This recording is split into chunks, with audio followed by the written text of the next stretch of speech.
In the early 1900s, Europe looked like the center of civilization. Its cities were rich, its streets were elegant, horse carriages rolled past grand buildings, markets were full, people laughed in cafes. And to the ordinary eye, the continent looked calm, successful, and untouchable. It looked like an age of peace. But that peaceful image was hiding something much darker.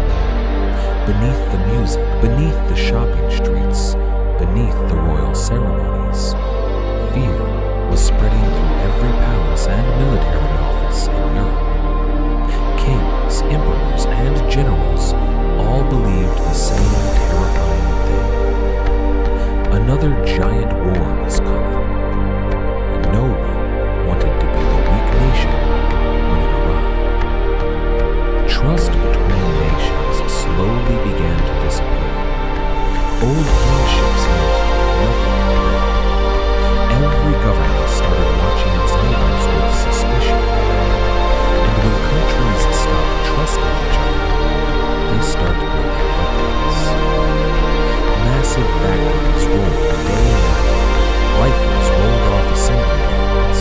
Cannons were forged in steel fire. Millions of bullets were packed into wooden crates.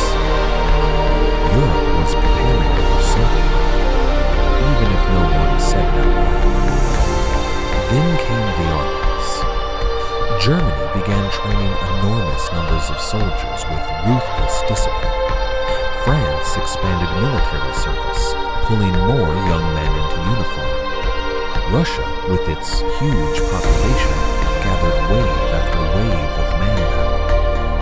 Across the continent, fields turned into drilling grounds.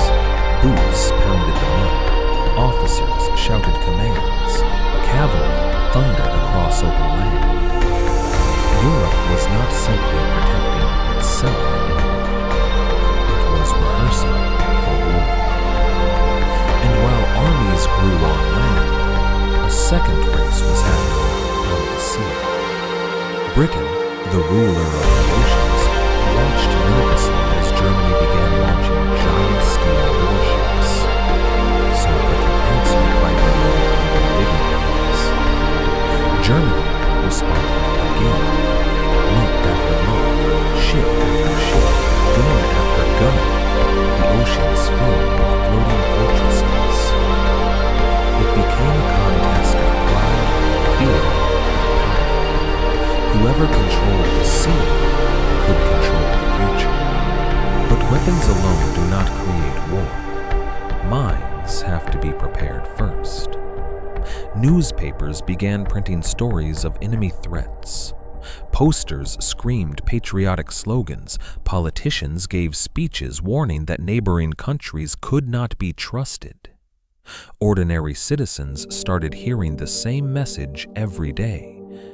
Your nation is in danger, and your neighbors may soon become your enemies.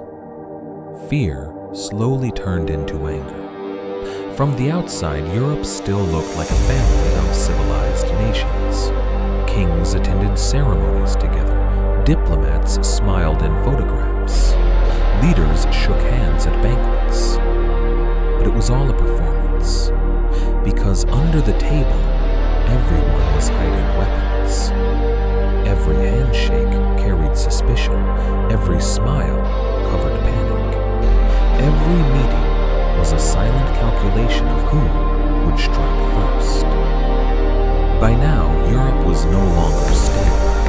It had become a giant pressure cooker. Militaries were growing. Weapons were piling up. Nations were full of pride. Citizens were full of fear. Steam was building from every side. All this continent needed now was one small spark. And then, Europe made the mistake of guaranteeing disaster. Instead of calming down, the great powers began choosing sides. Friends became military partners. Enemies became permanent targets. The lines were being drawn. And once those lines were drawn, was only one step away from explosion.